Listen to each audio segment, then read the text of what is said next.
నోటీసులో ఏమని రాస్తారు?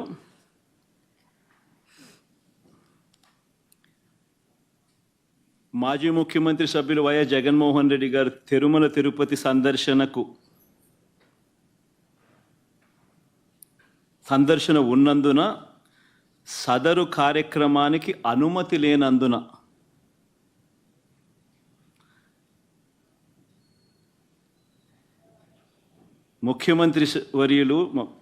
మాజీ ముఖ్యమంత్రి వర్యులు వైఎస్ జగన్మోహన్ రెడ్డి గారి తిరుమల తిరుపతి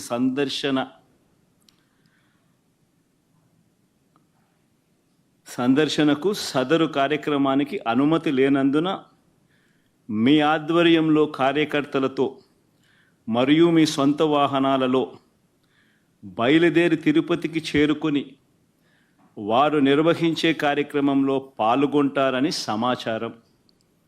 కావున అనుమతి లేని పై తెలిపిన కార్యక్రమమందు పాల్గొనడం చట్టరీత్యా వ్యతిరేకమని తెలియజేస్తూ ఇవ్వబడుతున్న నోటీసు.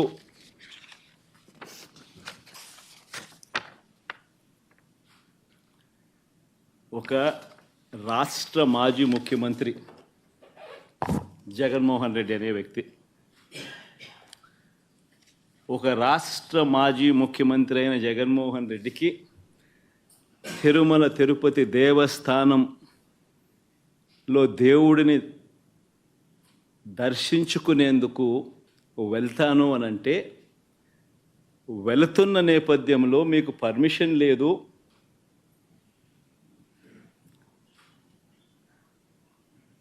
ఆ కార్యక్రమంలో ఎవరు పాలుపంచుకున్నా మీ అందరినీ అరెస్ట్ చేస్తాము అని గుడికి పోవడానికి పోతా ఉంటే నోటీసులు ఇస్తూ ఉన్నారు. నిజంగా ఆలోచన చేయమని అడుగుతా ఉన్నా. ఏ ప్రపంచంలో ఉండం? రాక్షస రాజ్యం కాదా ఇదని అడుగుతా ఉన్నా.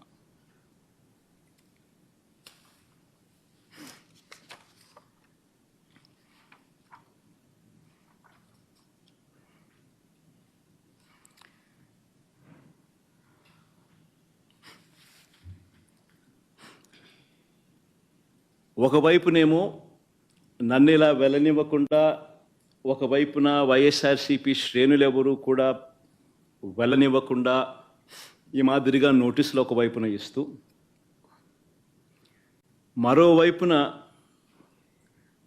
టీవీలలో చూస్తే ఆశ్చర్యకరమైన విషయాలు, చుట్టుపక్కల రాష్ట్రాల నుంచి కూడా బీజేపీ వాళ్ళని తప్పిస్తున్నారు.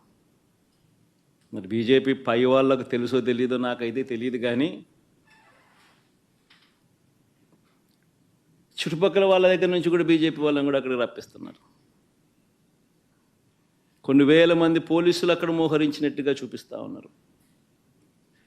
నేను అడుగుతా ఉన్నా, ఎందుకు ఇంతగా టాపిక్ డైవర్ట్ చేయడానికి కోసం ఎందుకు ప్రయత్నం చేస్తూ ఉన్నారు? ఎందుకు ఇలా టాపిక్ డైవర్ట్ చేయడం కోసం ఎందుకు ఇంత ఆరాట పడతా ఉన్నారు?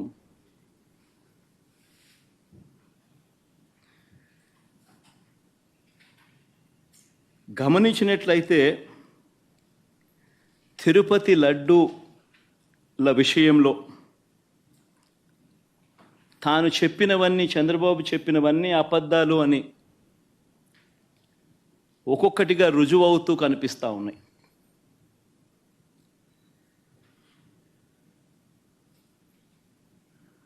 ఆ కనిపించే నేపథ్యంలో 100 రోజుల పాలన మీద టాపిక్ డైవర్ట్ చేస్తూ లడ్డూల టాపిక్ తీసుకొచ్చాడు. ఆ లడ్డూల టాపిక్లో చంద్రబాబు నాయుడు అడ్డగోలుగా తప్పు చేసి గుడి పవిత్రతను దెబ్బతీస్తూ అడ్డగోలుగా దొరికిపోయేసరికి మళ్ళీ ఈ టాపిక్ను డైవర్ట్ చేసేందుకు, లడ్డూల టాపిక్ను డైవర్ట్ చేసేందుకు కొత్తగా ఇప్పుడు డిక్లరేషన్ టాపిక్ తీసుకొచ్చి మళ్ళీ అది ఇంకొక రాజకీయం చేస్తూ ఉన్నారు. ఒకసారి గమనించినట్టయితే తిరుమల పవిత్రతను స్వామివారి ప్రసాదం విశిష్టతను, తిరుమల పవిత్రతను, స్వామివారి ప్రసాదము విశిష్టతను, తిరుమల తిరుపతి దేవస్థానం పేరు ప్రఖ్యాతలను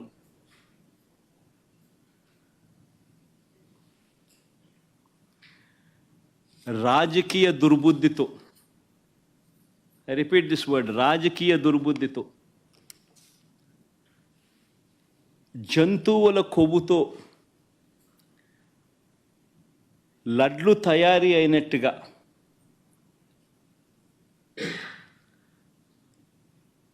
ఒక జరగని విషయాన్ని జరిగినట్టుగా, ఒక జరగని విషయాన్ని జరిగినట్టుగా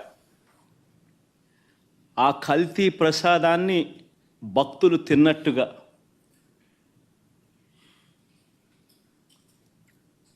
నిజంగా ఒక ముఖ్యమంత్రి స్థానంలో ఉన్న వ్యక్తి తెలిసి అబద్ధాలు ఆడుతూ, అసత్యాలు చెబుతూ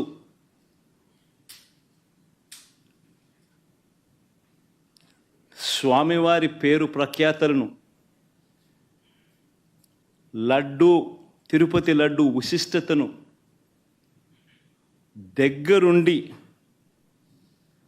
దగ్గరుండి అపవిత్రం చేసే కార్యక్రమం సాక్షాత్తు ఒక ముఖ్యమంత్రి చేస్తూ ఉంటే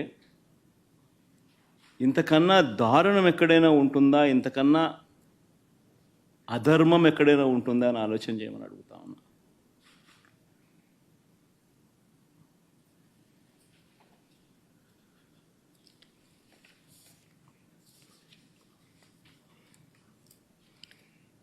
ఒకసారి వీటికి సంబంధించిన విషయాలు మరొక్కసారి పునరుద్ఘాటిస్తా. ఏ రకంగా చంద్రబాబు నాయుడు గారు అనే వ్యక్తి ఏ రకంగా తాను అబద్ధాలు చెబుతూ అబద్ధాలకు ఏ రకంగా తాను రెక్కలు కట్టాడు అన్న విషయాలను మరొక్కసారి మీ అందరికీ కూడా ఆధారాలతో సహా చూపిస్తా. రాష్ట్ర ప్రజలందరికీ కూడా, రాష్ట్ర ప్రజలే కాదు దేశ ప్రజలందరూ కూడా ఈ దారుణాన్ని ఒకసారి చూడమని చెప్పి విజ్ఞప్తి చేస్తా ఉన్నా. ఒకసారి గమనించినట్టయితే మామూలుగా ఈ టెండర్ల ప్రక్రియ, మామూలుగా ఈ తిరుపతి లడ్డుకు సంబంధించిన ఇవి కొనుగోలు చేసే నెయ్యి కానీ, ఈ పదార్థాలు కానీ కొనుగోలు చేసే ఈ కార్యక్రమం 6 నెలలకు ఒకసారి జరుగుతూ ఉంటుంది. తిరుపతిలో నెయ్యి కొనుగోలు చేసే కార్యక్రమం ప్రతి 6 నెలలకు ఒకసారి రొటీన్గా జరిగే కార్యక్రమం. దీనికి సంబంధించి దశాబ్దాలుగా జరుగుతూ ఉన్న కార్యక్రమం ఇది. ఇదేదో కొత్తగా ఒకరి వల్ల ఇప్పుడు జరుగుతూ ఉన్న కార్యక్రమం కాదు ఇది. 6 నెలలకు ఒకసారి ఈ టెండర్లు పిలుస్తారు. 6 నెలలకు ఒకసారి ఈ టెండర్ల ద్వారా ఎవరైనా కూడా క్వాలిఫై అయితే ఎవరైనా కూడా పార్టిసిపేట్ చేయొచ్చు. ఈ క్వాలిఫికేషన్ క్రైటీరియా కూడా ఇప్పుడు ఏదో కొత్తగా పెట్టినవి అంతకన్నా కాదు. ఇవన్నీ రొటీన్గా దశాబ్దాలుగా జరుగుతూ ఉండేటివి. తిరుపతి లడ్డు అంటే విశిష్టత ఉంది. అలా తిరుపతి లడ్డు అని అంటే నా చిన్నప్పటి నుంచి కూడా తిరుపతి లడ్డు అని అంటే ఒక విశిష్టతగా దాన్ని చూసే పరిస్థితి. దాంట్లో ఉన్న టేస్టు వేరే లడ్లలో ఉండని టేస్ట్. ఇది మనందరికీ కూడా చిన్నతనం నుంచి మనమంతా కూడా చూస్తూనే ఉన్నాం. దశాబ్దాలుగా ఈ ప్రక్రియ జరుగుతూ ఉంది తిరుపతిలో. అలాంటి ఈ ప్రక్రియ ఒకసారి గమనించినట్లయితే అదే ప్రక్రియలో భాగంగా ప్రతి 6 నెలలకు ఒకసారి టెండర్లు పిలిచే కార్యక్రమం జరుగుతుంది. టెండర్లలో ఎవరైనా క్వాలిఫై అయిన వాళ్ళు ఎవరైనా పార్టిసిపేట్ చేయొచ్చు. ఆ క్వాలిఫై అయిన వాళ్ళల్లో L1 ఎవరికైతే వస్తుందో, తక్కువ రేటు ఎవరైతే కోట్ చేస్తారో వాళ్ళకు న్యాచురల్గా టీటీడీ బోర్డు టెండర్ను అప్రూవ్ చేస్తుంది. ఇది ఒక రొటీన్ ప్రక్రియ. దీంట్లో గవర్నమెంట్కి సంబంధమే ఉండదు వాస్తవం చెప్పాలంటే. టీటీడీ బోర్డు అన్నది కూడా ఒక ప్రసిద్ధికాంచిన బోర్డు. మామూలుగా దాంట్లో బోర్డులో సభ్యులు కూడా దేశం మొత్తం నుంచి కూడా దాంట్లో సభ్యత్వం తీసుకుంటారు. కేంద్ర మంత్రులు రికమెండేషన్ చేస్తారు టీటీడీ బోర్డుకు సంబంధించిన బోర్డు మెంబర్స్ను. చుట్టుపక్కల రాష్ట్రాల ముఖ్యమంత్రులు కూడా రికమెండ్ చేస్తారు టీటీడీ బోర్డుకు సంబంధించిన బోర్డు సభ్యత్వం కోసం. అంటే వాళ్ళ రాష్ట్రాలలో వాళ్ళు విశిష్టత ఉన్న వ్యక్తులనుగా భావించిన వాళ్ళను వాళ్ళు రికమెండ్ చేస్తారు. అటువంటి కూర్పుతో కూడిన టీటీడీ బోర్డు అది. అక్కడ ఉన్న వాళ్ళు ఎవరు కూడా తప్పు చేయాలనుకున్నా కూడా తప్పు చేయలేని పారదర్శక పద్ధతిలో టీటీడీలో ఓవర్ ది డికేడ్స్ సిస్టమ్స్ అన్నీ ఇవాల్వ్ అయి ఉన్నాయి. అక్కడ వచ్చే వాళ్ళు కూడా బోర్డు మెంబర్స్ కూడా ప్రసిద్ధిగాంచిన వ్యక్తులు. పారదర్శక విధానంతో దేవునికి ఇంకా ఎలా చేస్తే మంచి, దేవునికి ఇంకా మంచి చేయాలి అని తాపత్రయంతో అక్కడ బోర్డు మెంబర్స్గా వాళ్ళు కూర్చొని నిర్ణయాలు తీసుకుంటారు. ఇవన్నీ నేను చెప్పేటివన్నీ ఏదైతే చెప్తా ఉన్నామో ఇవన్నీ కూడా మనందరికీ తెలిసిన విషయాలే, వాస్తవాలు. ఇక్కడ ఈ ప్రక్రియలో కూడా ఇదే మాదిరిగానే టెండర్లు పిలిచారు. 6 నెలలకు ఒకసారి పిలిచే ఈ టెండరింగ్ ప్రక్రియలో ఆ టెండర్లలో క్వాలిఫై అయిన వాళ్ళను, ఎలమన్గా ఎవరైతే వచ్చారో వాళ్ళను టెండర్స్ అప్రూవ్ చేసి వాళ్ళందరికీ కూడా ఇవ్వడం జరిగింది. ఆ టెండర్లలో అప్రూవ్ చేసిన వాళ్ళు ఒక్కరికే పూర్తిగా కూడా ఇచ్చే కార్యక్రమం కూడా జరగదు. వాళ్ళకు 65% మేరకు వాళ్ళకు ఆ మాదిరిగా ఇస్తారు. మిగిలిన వాళ్లకు అదే రేటుకు మిగిలిన వాళ్ళను కూడా తగ్గించి మిగతా వాళ్ళను కూడా ఇచ్చుకుంటూ పోతారు టెండర్లలో పార్టిసిపేట్ చేసిన వాళ్ళకు కూడా. ఇది రొటీన్గా జరుగుతూ ఉన్న కార్యక్రమాలు దశాబ్దాలుగా. ఇదే మాదిరిగా సప్లై చేసే వాళ్ళు సప్లై చేస్తూ పోతున్నారు. సప్లై చేసే మెకానిజంలో కూడా రోబస్ట్ పద్ధతులు ఉన్నాయి. ఎవరైతే క్వాలిఫై అవుతారో వాళ్ళు సప్లై చేసే ప్రతి ట్యాంకర్తో పాటు NABL సర్టిఫైడ్ ల్యాబ్స్ నుంచి వాళ్ళు క్వాలిటీ చెక్ చేయించుకొని ఆ ట్యాంకర్లలో ఉన్న ప్రోడక్ట్ క్వాలిటీని నిర్ధారిస్తూ ఒక సర్టిఫికెట్ తీసుకొని వస్తారు. వచ్చిన తర్వాత ఆ ట్యాంకర్ ఆ సర్టిఫికెట్తో వచ్చిన తర్వాత కూడా తిరుమల తిరుపతి దేవస్థానంలో మళ్ళీ 3 టెస్టులు 3 శాంపుల్స్ చేస్తారు ప్రతి ట్యాంకర్కు. This is the protocol, mandatory protocol ఇది. ఆ 3 టెస్టులు పాస్ అయితేనే ఏ వెహికల్ అయినా కూడా ముందుకు పోనిస్తారు. ఆ 3 టెస్టులలో ఏ టెస్ట్ ఫెయిల్ అయినా కూడా అసలు వెహికల్ ముందుకు కూడా పోదు, తిరిగి వెనక్కి పంపించేస్తారు. ఈ ప్రక్రియ దశాబ్దాలుగా జరుగుతూ ఉంది. చంద్రబాబు నాయుడు గారి హయాంలో 2014 నుంచి 19 మధ్యలో 14 నుంచి 15 సార్లు చంద్రబాబు నాయుడు హయాంలో ఇలానే ట్యాంకర్లు వస్తే క్వాలిటీ లేదని రిజెక్ట్ చేశారు, వెనక్కి పంపించారు. 14 నుంచి 15 సార్లు.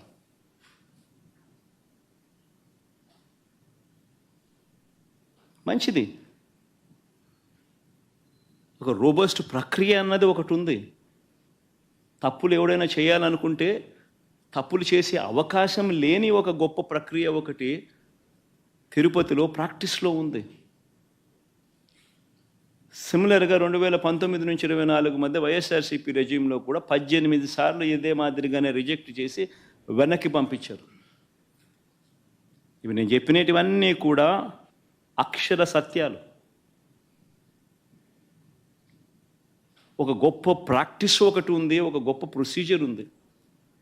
ఏ కారణాల చేతైనా కూడా, ఏ శాంపుల్ అయినా కూడా, ఏ ట్యాంకర్ అయినా కూడా రిజెక్ట్ అయిపోతే ముందుకు కూడా పోదు, వెనక్కి పంపించేస్తారు. మరి అలాంటి పరిస్థితి ఇక్కడ కూడా జరిగింది. చంద్రబాబు నాయుడు గారు ముఖ్యమంత్రి అయిన తర్వాత ఈ టెండర్లలో సప్లై స్టార్ట్ అయింది. ఇప్పుడు వీళ్ళు టీటీడీ బోర్డు కూడా వీళ్ళైతే ఏదైతే ఫైనలైజ్ చేసినారో ఆ బోర్డు ఫైనలైజ్ చేసిన, అప్రూవ్ చేసిన వాళ్ళు ఎప్పటి నుంచి సప్లై చేశారు? జూన్ 12వ తారీఖు నుంచి వాళ్ళు సప్లై చేశారు. అంటే అప్పటికి చంద్రబాబు నాయుడు గారి ప్రభుత్వం వచ్చింది. వచ్చిన తర్వాత ఈ సప్లైలు మొదలయ్యాయి. మొదలైన ఈ సప్లైలలో మొదలైన ఈ సప్లైలలో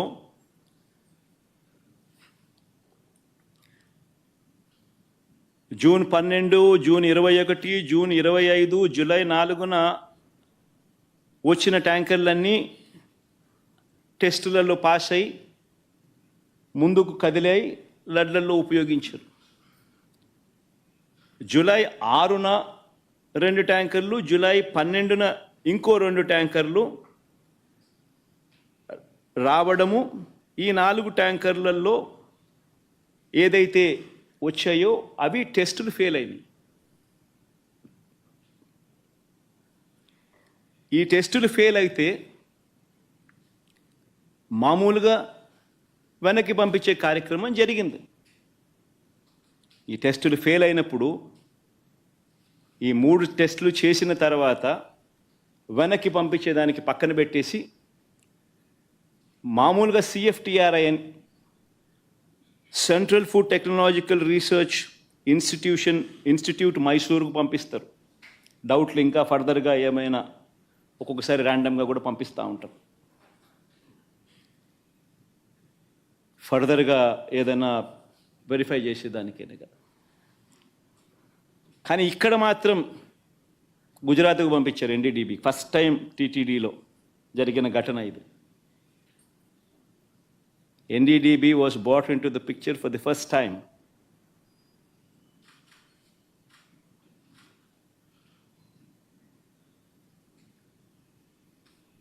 ఇప్పుడు గుజరాత్కు ఫస్ట్ టైం పంపించారు NDDB రిపోర్ట్. NDDB రిపోర్టుకు పంపిస్తే NDDB రిపోర్టు జూలై 23న వాళ్ళు శాంపుల్ వాళ్ళు ఈ టెస్ట్ రిపోర్ట్ పంపించినారు రిజెక్ట్ చేస్తూ. ఈ శాంపుల్స్ ఈ ట్యాంకర్లు ఏదైతే ఉన్నాయో వెనక్కి వెళ్ళిపోయాయి. రిజెక్ట్ చేయబడ్డారు. జూలై 23న రిపోర్ట్ వచ్చింది. TTD ఈవో వారి పర్మిషన్ కూడా ఇవ్వలేదు. అవి వెనక్కి పంపించేశారు. ఇవే విషయాలు వెనక్కి పంపించినట్టుగా ఆ కంపెనీ వాళ్ళకు షోకాస్ నోటీసులు కూడా ఇచ్చారు.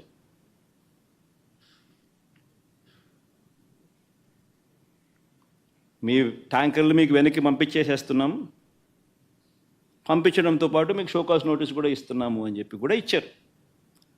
సో నేను అడుగుతా ఉన్నా, వాడని మెటీరియల్, వాడని నెయ్యి క్లియర్గా వాడని నెయ్యి అని చెప్పి క్లియర్గా తెలుస్తూ ఉన్నా, ఆ నెయ్యి వాడకంలో వాడలేదు అని తెలుస్తూ ఉన్నా. చంద్రబాబు నాయుడు గారు ఉద్దేశపూర్వకంగా ఎందుకు ఆ నెయ్యి వాడారు అని 2 నెలల తర్వాత సెప్టెంబర్ 18వ తారీఖున ఎందుకు అన్నాడు?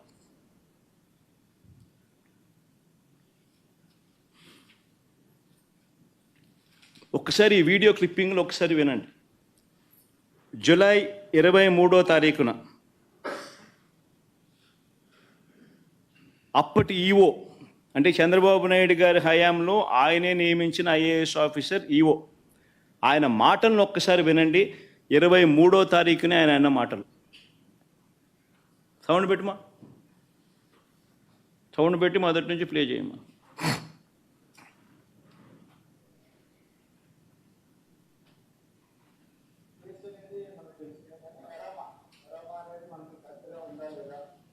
లేకపోతే మేము చర్యలు తీసుకుంటాం. కొందరు మేనేజ్మెంట్ వాళ్ళు వచ్చారు, ఒకరు మాట్లాడుకుంటాం. చెప్పిన తర్వాత కొంతమంది ఇంప్రూవ్ చేశారు. ఆ శాంపుల్స్ అడల్టరేషన్ ఉందని తెలియదు. అడల్టరేషన్ ఏం అడల్టరేషన్ ఉందంటే వెజిటబుల్ ఫ్యాట్స్. వెజిటబుల్ ఫ్యాట్స్ అంటే వనస్పతి అంటాం కదా, వెజిటబుల్ బియ్య వనస్పతి అది తెలిసిందని తెలిసింది. ఆ సప్లైకి బ్లాక్ లిస్ట్ చేయడానికి షోకాస్ నోటీస్ ఇవ్వడం జరిగింది. ఈ టెండర్ ట్యాంకర్స్ కూడా 2 ట్యాంకర్స్ ఉన్నాయి. ఆ 2 ట్యాంకర్స్ కూడా రిజెక్ట్ చేయడం జరిగింది. ఆ 2 ట్యాంకర్లను కూడా రిజెక్ట్ చేయడం జరిగింది. షోకాస్ నోటీస్ ఇవ్వడం జరిగింది. వనస్పతి ఆయిల్ అడల్టరేషన్ చేసినారని కూడా ఆయన అన్నాడు. మరి క్లియర్ కట్గా 23వ తారీఖునే, జూలై 23వ తారీఖునే ఈఓ వెరీ క్లియర్గా వాడకంలోకి ఇది తీసుకొని రాలేదు అని చెప్పి ఇంత క్రిస్టల్ క్లియర్గా చెప్పినా కూడా 2 నెలల తర్వాత సెప్టెంబర్ 18వ తారీఖున చంద్రబాబు నాయుడు గారు అనే వ్యక్తి అన్నీ తెలిసి తాను ఏ రకంగా అబద్ధాలు ఆడాడో వినండి ఒకసారి. దగ్గర పెట్టే ప్రసాదం అపవిత్రం చేసే విధంగా ఒకసారి బాధేస్తుంది. నాసి రకమైన ఇంగ్రీడియంట్సే కాకుండా ఎనిమల్ ఫ్యాట్ కూడా వాడారు. ఏది గీకు బదులు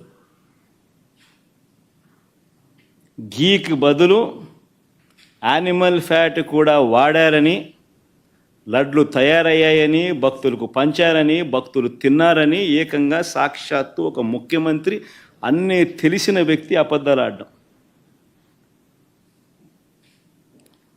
మళ్ళీ సెప్టెంబర్ 20వ తారీఖున ఈఓ మళ్ళీ ఇచ్చిన ఇంటర్వ్యూ, చంద్రబాబు నాయుడు గారు 18వ తారీఖున తాను ఈ మాటలు మాట్లాడితే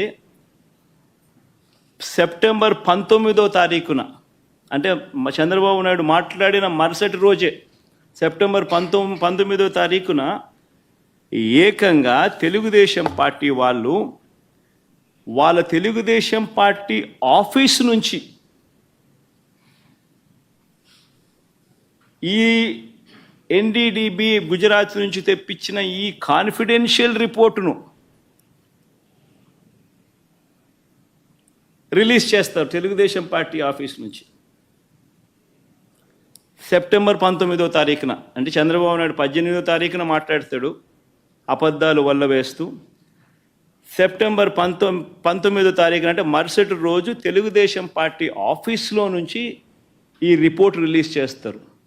ఈ ఎన్డీడీబీ రిపోర్ట్, గుజరాత్ నుంచి వచ్చిన ఈ కాన్ఫిడెన్షియల్ రిపోర్టును తెలుగుదేశం పార్టీ ఆఫీస్ రిలీజ్ చేస్తుంది.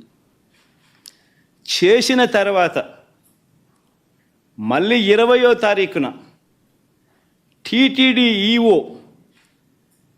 టీటీడీ ఈఓ తాను ప్రెస్లో మాట్లాడుతూ తానేమన్నాడో ఒక్కసారి విందాం.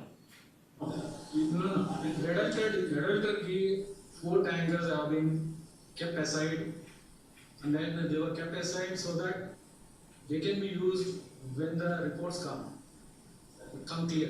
But the reports unfortunately didn't come clear, and we rejected, we sent it, and then we stopped from that supply. 20వ తారీఖున మళ్ళీ రీకన్ఫర్మ్ చేశాడు ఈఓ. ట్యాంకర్లలో వచ్చిన నెయ్యిని మేము వాడలేదు.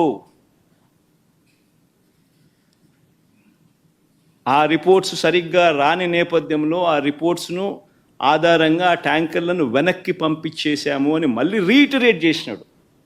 మరొక్కసారి మళ్ళీ ధృవీకరించాడు ఈఓ.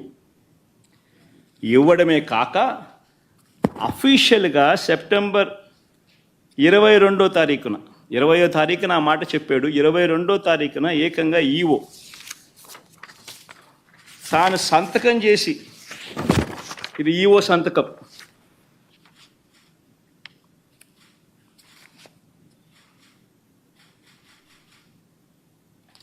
తాను సంతకం చేసి గవర్నమెంట్కు రిపోర్ట్ ఇచ్చాడు సెప్టెంబర్ 22వ తారీఖున. ఆ రిపోర్ట్లో ఆయన ఏమని ఇచ్చాడు, ఎక్కువ చదవనులే, క్లుప్తంగా చెప్తాను. హీ వాజ్ సెలెక్టెడ్ ఇన్ ఈ టెండర్, త్రూ ఈ టెండర్ ద్వారా సెలెక్ట్ అయ్యారు. Started supply from 12th June 2024. However, his two tankers on 6th July and two more tankers on 15th July were found to be of poor quality during our physical verification. Tarvata, accordingly, 4 samples were sent to NDDB lab, Anand, Gujarat, confidentially for testing its quality. Confidentially ane padam nenu ikka reiterate chestunna. Confidentially for testing its quality. The report was received on 16th July and 23rd July. The adulterated cow ghee tankers supplied by the dairy was returned back. Vanaki పంపించేశాం and stopped further supplies from them, and show cause notice was issued to them.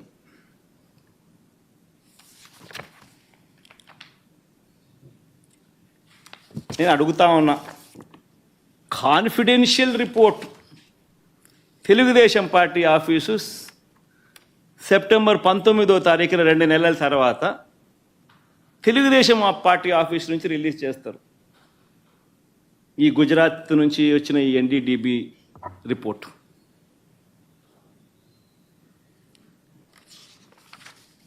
నేను అడుగుతా ఉన్నా, ఇవన్నీ తెలిసిన తర్వాత కూడా September 22వ తారీఖున EO ఈ report ఇచ్చిన తర్వాత కూడా సెప్టెంబర్ 22వ తారీఖున చంద్రబాబు నాయుడు ప్రెస్ స్టేట్మెంట్, అది కూడా ఒకసారి వినండి. ఇక్కడికి వచ్చినప్పుడు 4 ట్యాంకర్స్, అప్పటికే 4 ట్యాంకర్స్ వచ్చేసి దాన్ని వాడారు. అంటే చంద్రబాబు నాయుడు ఇంత రిపోర్ట్ వచ్చిన తర్వాత, ఈఓ ఇన్నిసార్లు స్టేట్మెంట్ ఇచ్చిన తర్వాత, ఇంత చెప్పిన తర్వాత కూడా 22వ తారీఖున చంద్రబాబు నాయుడు మళ్ళా ప్రెస్ మీట్ పెట్టి ట్యాంకర్లు వచ్చేసాయి, దాన్ని వాడేశారు అని మళ్ళా అబద్ధాలు ఆడుతూ మళ్ళీ చెప్తాడు. నేను అడుగుతా ఉన్నా, ముఖ్యమంత్రి స్థానంలో ఉన్న వ్యక్తి కేవలం రాజకీయంగా లబ్ధి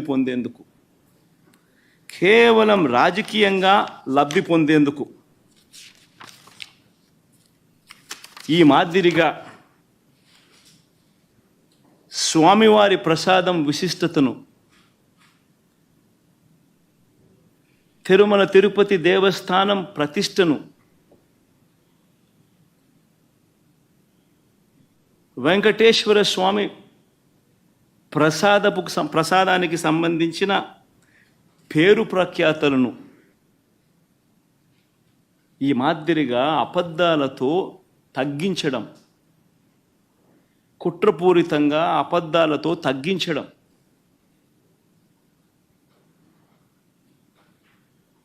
అపవిత్రత కాదా అని అడుగుతా ఉన్నా.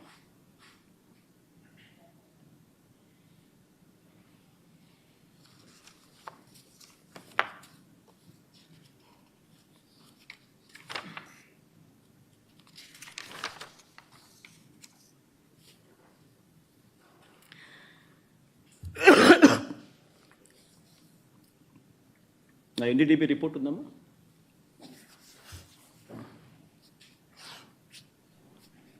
పోనీ ఆ ఎన్డీడీబీ రిపోర్ట్, ఆ గుజరాత్ నుంచి వచ్చిన ఎన్డీడీబీ రిపోర్ట్, పోనీ ఆ రిపోర్ట్ అన్నా కానీ ఖచ్చితత్వం ఉందా? ఆ రిపోర్ట్ అయినా ఖచ్చితమైన రిపోర్టా అని అంటే ఒకసారి గమనిస్తే ఆ రిపోర్ట్లో వాళ్ళే డిస్క్లైమర్లు రాసినారు. ఆ రిపోర్ట్లో వాళ్ళే డిస్క్లైమర్లు రాశారు.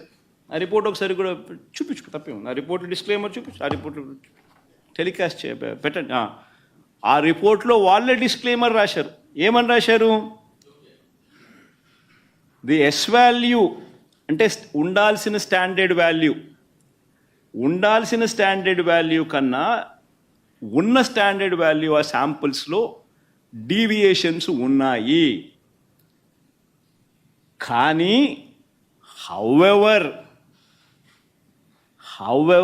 కానీ ఈ సర్కమ్స్టాన్సెస్లో ఒక false positive result can also be obtained. అంటే ఇలాంటి సర్కమ్స్టాన్సెస్లో ఒక false positive result can also be obtained అని డిస్క్లైమర్ కూడా ఇచ్చారు. ఆ false positive result can be obtained అనే డిస్క్లైమర్లో వాళ్ళు ఇచ్చిన పరిస్థితులు ఏమిటంటే, if the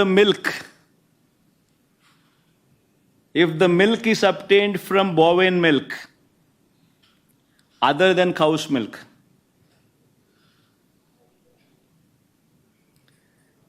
if the milk is obtained from cows which received an exceptionally high feeding of pure vegetable oils, such as repressed oil, cotton or palm oil, etc. అంటే ఈ sample గన ఆవుల దగ్గర నుంచి ఆ ఆవులు high feeding of pure vegetable oils such as repressed oil, cotton, palm oil ఇటువంటివి తిన్న పరిస్థితులు ఆ ఆవులో ఉంటే ఈ రిపోర్ట్లు ఈ మాదిరిగా రావచ్చు అని కూడా చెప్పడం జరిగింది. ఆర్ ఇటువంటి రిపోర్టు ఏదైనా cow suffering from serious under feeding, అంటే ఒక ఆవు అండర్ ఫీడింగ్ లో ఉన్నప్పుడు, సరిగ్గా తిండి తిననప్పుడు, ఆ ఆవులో నుంచి పాలు తీసినప్పుడు కూడా ఇలాంటి రిజల్ట్సే వస్తాయంట.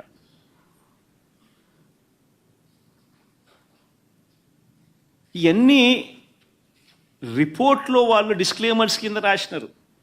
ఇదేదో ఖచ్చితమైన రిపోర్టా అంటే అది కాదు. మరి ఇవన్నీ తెలిసి చంద్రబాబు నాయుడు కావాలని అబద్ధాలు ఆడుతూ తిరుపతి వెంకటేశ్వర స్వామి వారి విశిష్టతను, ప్రసాదానికి సంబంధించిన పవిత్రతను దగ్గర ఉండి కావాలని అబద్ధాలు చెప్పి అనుమానపు బీజాలు ప్రసాదం పుచ్చుకునే ప్రతి ఒక్కరిలోనూ లేపడం దుర్మార్గం కాదా అని అడుగుతా ఉన్నా.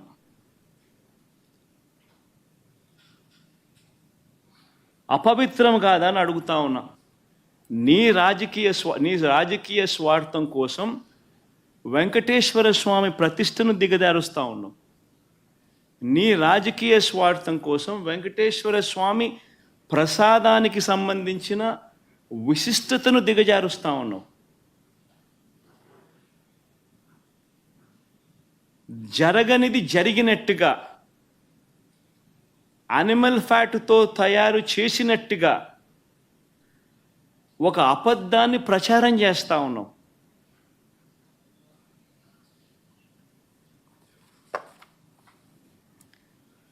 ధర్మమేనా అని అడుగుతా ఉన్నా. మరోవైపు ఇంకా ఇలా అబద్ధాలు రోజుకు ఒక్కొక్కడు ఒక్కొక్క అబద్ధాన్ని ప్రమోట్ చేస్తారు. ఈ మధ్యకాలంలోనే ఇంకొక అబద్ధాలను వీళ్ళు ప్రమోట్ చేస్తూ నందిని బ్రాండ్ను కూడా వాడడం లేదని అంటాడు. కేఎంఎఫ్ పక్కన కర్ణాటక మిల్క్ ఫెడరేషన్ వారి నందిని బ్రాండ్ అని.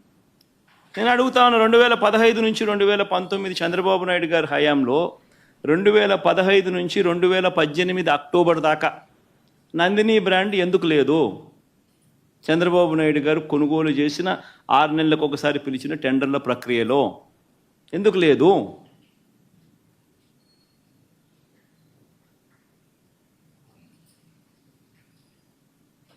నందిని వాళ్ళు కూడా అప్పుడప్పుడు పార్టిసిపేట్ చేస్తారు, అప్పుడప్పుడు పార్టిసిపేట్ చేయరు. మన హయాంలో కూడా 2019 తర్వాత మన హయాంలో కూడా నందిని వాళ్ళు అప్పుడప్పుడు పార్టిసిపేట్ చేశారు.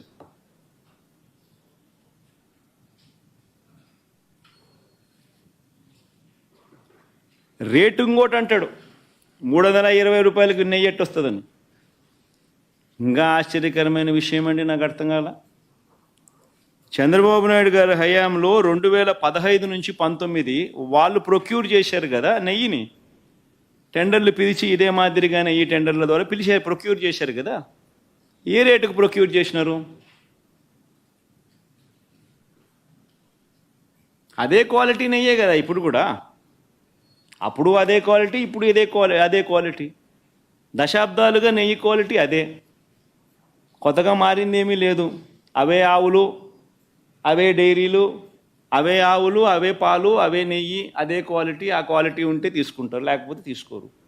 చంద్రబాబు నాయుడు హయాంలో నెయ్యి ఏ రేటుకు కొన్నారు? 276 రూపాయలు 2015లో కొన్నారు. టెండర్ల ద్వారానే 2019 జనవరిలో అంటే ఆయన చివరి దాంట్లో 324 రూపాయలకు కొన్నారు. మరి అటేటప్పుడు ఇక్కడ 320 కొంటే తప్పేముందయా? ఉన్న రేట్ అది. వాళ్ళు టెండర్లలో వాళ్ళు కోట్ చేసినారు, L1 కింద ఎవడైతే వాళ్ళకి ఇచ్చినారు. ఏం తప్పు జరుగుతూ ఉంది? నీ హయాం అంతా ఇదే రేట్లతోనే జరిగాయి, కొనుగోలు చేశారు. మరి ఇప్పుడు కూడా అదే రేట్లతోనే కొనుగోలు జరుగుతూ ఉంది. కేవలం చంద్రబాబు నాయుడు ఇప్పుడు ఆయన హెరిటేజ్ పాలను కార్టెల్ ఫామ్ చేసి నెయ్యి రేట్లు పెంచేసి ఆ కార్టెల్లో చంద్రబాబు నాయుడు హెరిటేజ్ కంపెనీ లాభపడాలనే ఉద్దేశంతో కొత్తగా ఇప్పుడు రేట్లు పెంచడం కోసం అని చెప్పి కొత్తగా ఇప్పుడు మాట్లాడుతూ ఉన్నాడు చంద్రబాబు నాయుడు.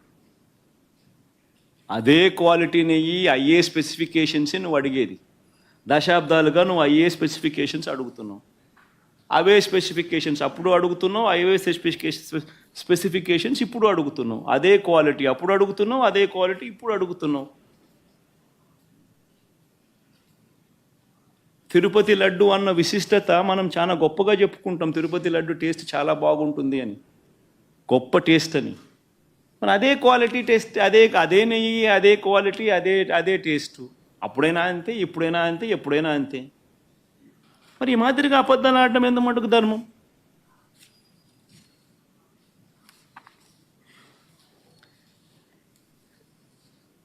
చంద్రబాబు గారి పాపాలు నిజంగా ఒక్కొక్కటిగా కూడా బయటకు వస్తూ ఉన్న నేపథ్యంలో ప్రజలందరూ కూడా చంద్రబాబు నాయుడు గారిని వేలెత్తి చూపించే కార్యక్రమం జరుగుతూ ఉన్న నేపథ్యంలో చంద్రబాబు నాయుడు గారు ఈ మధ్యకాలంలోనే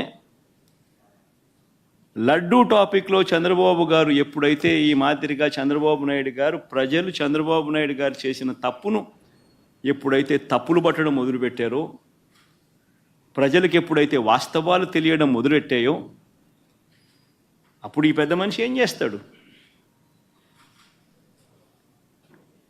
టాపిక్ డైవర్ట్ చేయడం చేస్తూ ఏమంటాడు? టాపిక్ డైవర్ట్ చేయడం కోసం ఏమంటాడు? డిక్లరేషన్ సర్టిఫికేట్ అంటే ఇప్పుడు నిజంగా ఆశ్చర్యం కాదా? జగన్ ఏమన్నా కొత్తనా? రాజశేఖర రెడ్డి గారు ఏమన్నా కొత్తనా?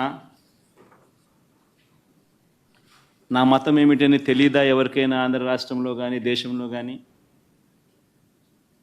నా కులం ఏమిటి అని చెప్పి ఎవరికి తెలీదా రాష్ట్రంలో కానీ దేశంలో కానీ?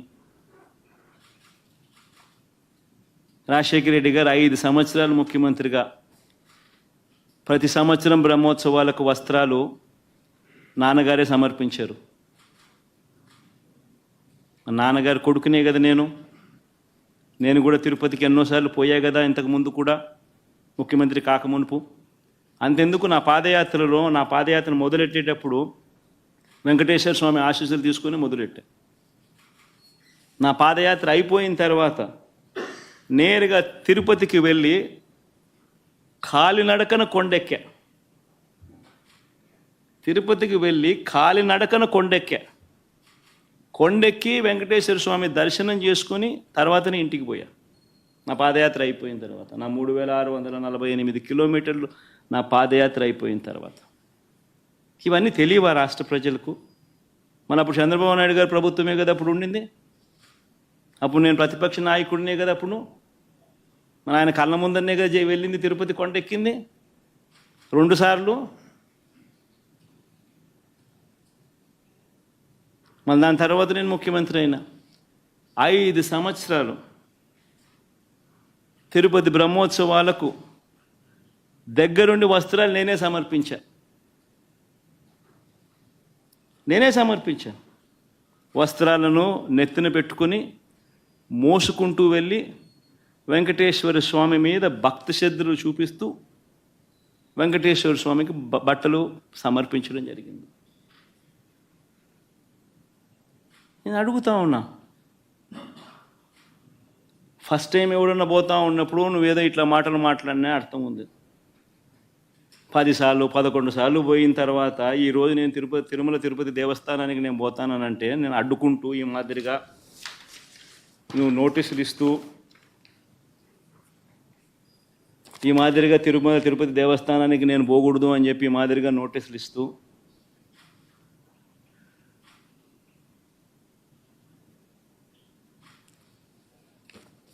ఈ మాదిరిగా మా ఎమ్మెల్యేలకు మా కార్పొరేటర్లకు అందరికీ కూడా ఈ మాదిరిగా నోటీసులు పంపుతూ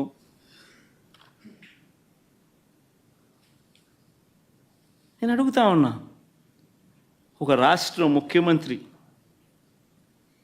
ఇంకా 5 సంవత్సరాలు బ్రహ్మోత్సవాలలో తిరుమల తిరుపతి దేవస్థానానికి వస్త్రాలు సమర్పించిన నేను, ఇన్నిసార్లు తిరుమల తిరుపతి దేవస్థానానికి వెళ్ళిన నేను, ఈరోజు తిరుమల తిరుపతి దేవస్థానానికి నేను రాకూడదట, పోకూడదట. కారణం ఏమిటంటే నా మతమట.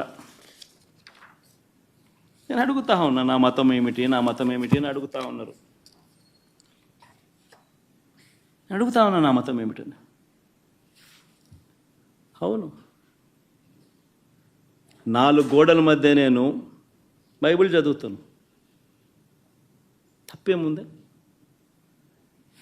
బయటికి పోతే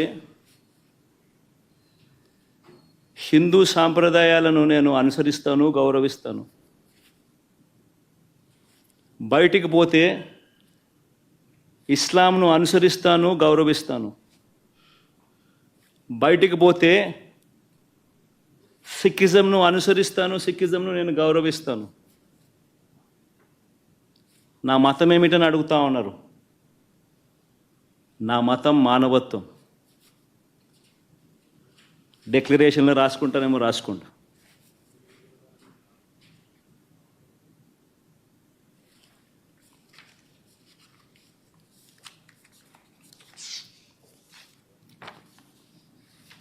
భారతదేశం కాన్స్టిట్యూషన్ నేను ఒకసారి చదువుతా. అకార్డింగ్ టు ద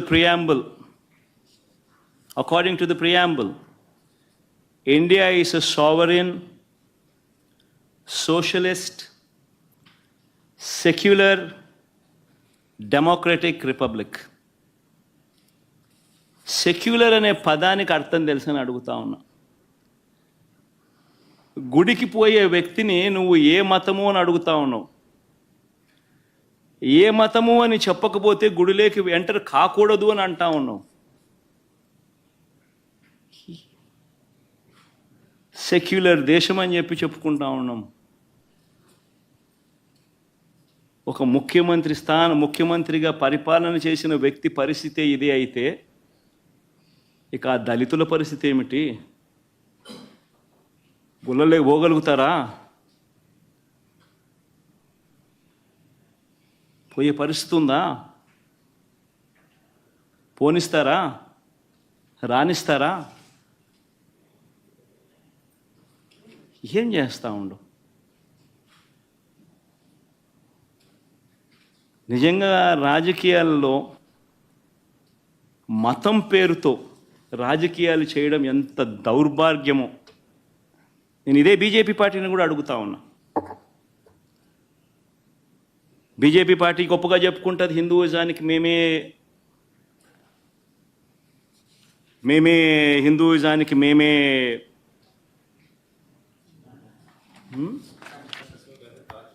రిప్రజెంటేటివ్స్ని అని చెప్పి చెప్పుకుంటా ఉంటారు బీజేపీ పార్టీ.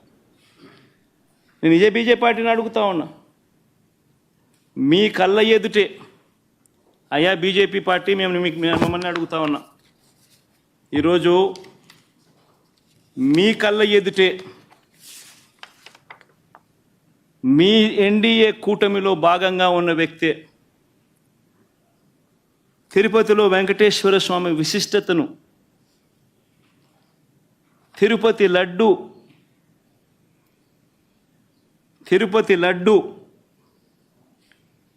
పేరు ప్రఖ్యాతలను, వెంకటేశ్వర స్వామి వైభవాన్ని దగ్గరుండి అబద్ధాలు చెబుతూ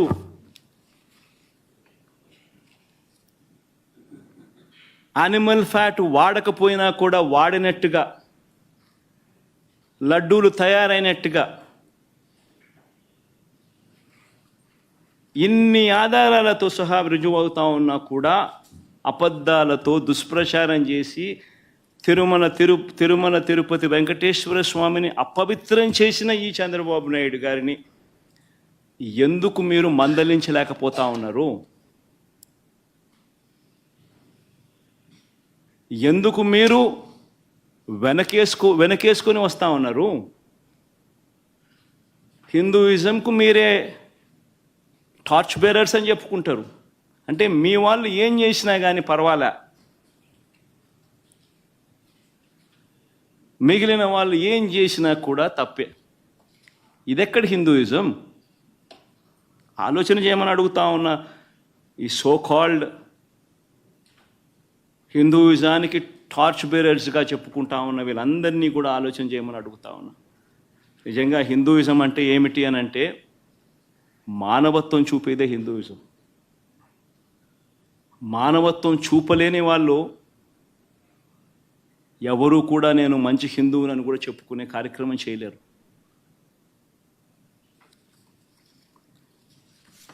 నేను అడుగుతా ఉన్నా, ఇప్పుడు ఈరోజు చంద్రబాబు నాయుడే తప్పు చేస్తాడు, చంద్రబాబు నాయుడే సిట్టు వేస్తాడు. ఇది ఎక్కడి ధర్మమో నాకు అర్థం కావడం. ఆయన చెప్పు చేతుల్లో ఉన్న అధికారులతో సిట్ అంటాడు. నేను చెప్పినటువన్నీ కూడా నీకు ఆధారాలతో సహా చూపించా. వాళ్ళ ఈఓ ఐఏఎస్ ఆఫీసర్ వాళ్ళ నియామకం చేసిన ఈఓ అన్న మాటలు, జరిగిన వాస్తవాలు ఏమిటి అని చెప్పి కళ్ళకు కనిపించే విధంగా చెప్పడం జరిగింది. మరి ఇన్ని తప్పులు చేస్తూ ఉన్నా కూడా హిందూ ధర్మం మీద ఈ మాదిరిగా దుష్ప్రచారాలు చేస్తూ రాజకీయాల కోసం హిందూ ధర్మాన్ని వాడుకునే కుతంత్రాలు చేస్తూ ఈ మాదిరిగా రాజకీయాలు చేయడం కరెక్టేనా?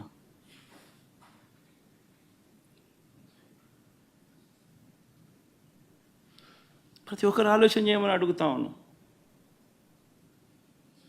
నన్ను గుడికి పంపించినా పంపించకపోయినా కానీ చంద్రబాబు నాయుడు చేసిన పాపాన్ని రాష్ట్ర ప్రజల మీద పడకుండా ఉండేందుకు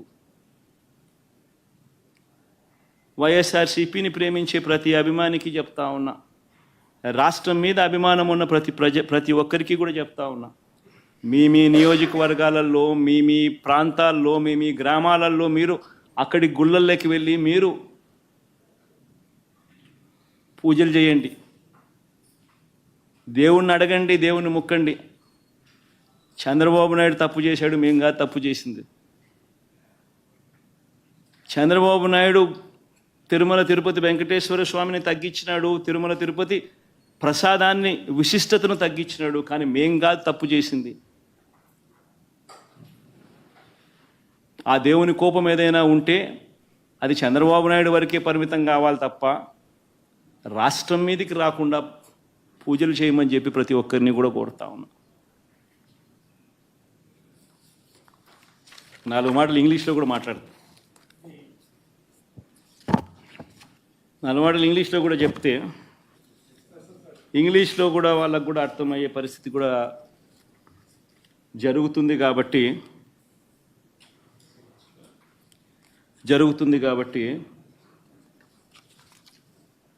ఇంగ్లీష్లో కూడా ఒకసారి ఈ మాటలన్నీ కూడా జరిగినటువన్నీ కూడా జరగాల్సినటువన్నీ కూడా తెలియాల్సిన అవసరం ఉంది కాబట్టి చెప్తా.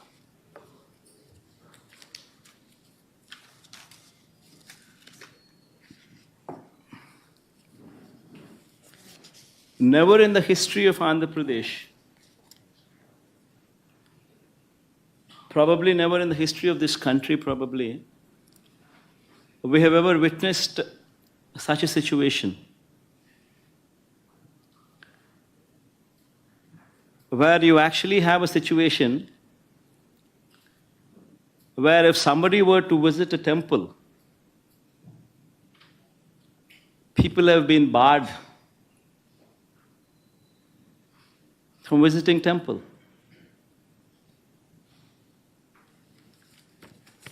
These are the notices given to ISRCP cadre, MLAs, corporators, sarpanches, MPTCs, ZPTCs, this kind of cadre. These are the various notices.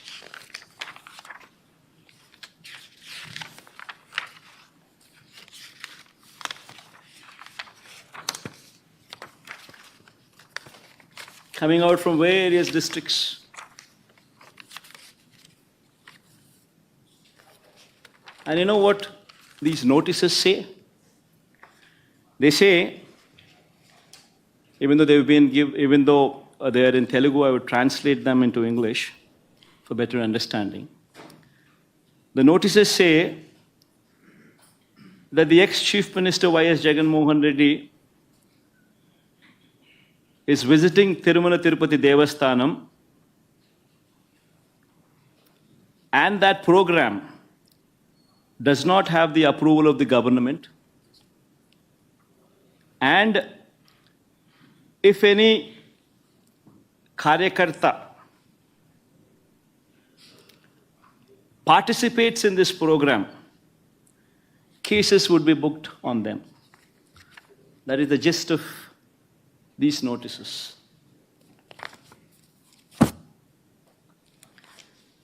And such kind of notices were given to the YSRCP cadre, MLAs, everybody, corporators, by cops.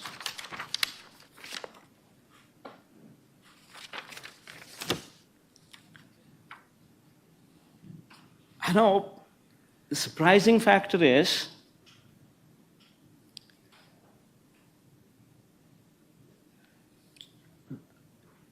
an ex-chief minister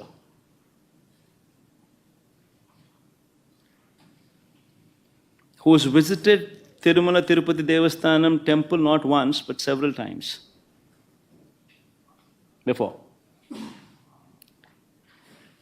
Even before becoming the chief minister also, during the beginning of my Padayatra and also during the end of my Padayatra after concluding my 3,648 kilometers of my Padayatra before I returned home, I walked all the way onto the top. And Chandrababu Naidu was the chief minister then. Several times in the past we visited Tirumala Tirupati Devasthanam, even before I became the chief minister. And after I became the chief minister, every year TTD invited me. And on their invitation, I had the opportunity to give clothes to Lord Venkateshwara Swami. Every year. And today, to divert the topic from the deeds that have been committed, from the faults that have been committed by Chandrababu Naidu, they have brought up another topic onto the forefront, barring people from entering the temple.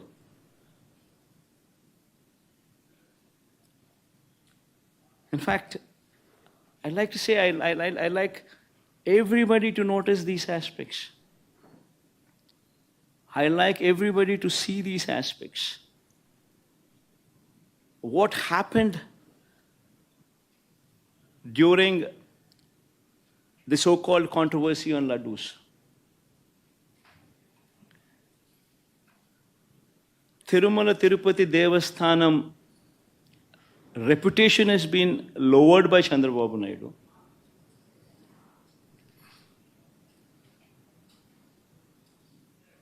The pride of our laddus was diminished by Chandrababu Naidu.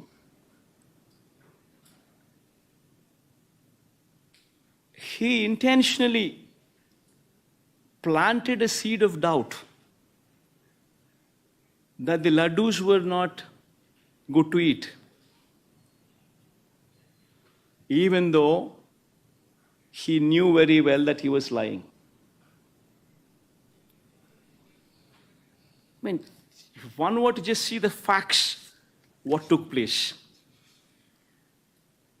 See this, the concept of this procurement of material for preparation of laddus or preparation of prasadams is not new. This has been going on for decades.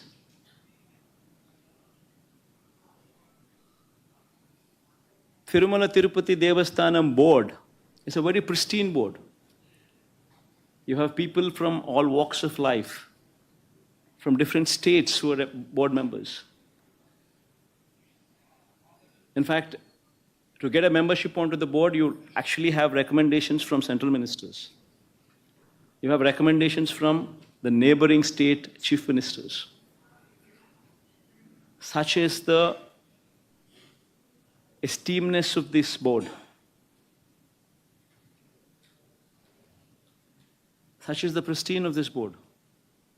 And these board members work there in a very transparent manner, with the only intent to ensure that whatever they do it for the good of the temple. With that motto in mind, they work. And as far as these tenders are concerned, it's a routine process. Every 6 months, procurement of tender happens. Procurement of these materials to prepare the prasadams or laddus is a routine practice. The government does not get involved. It's an autonomous body. It's the board which takes the decisions.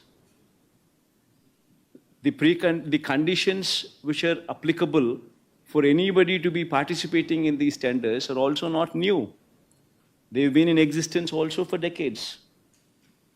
The quality of the material, what is asked for, is also been the same for decades.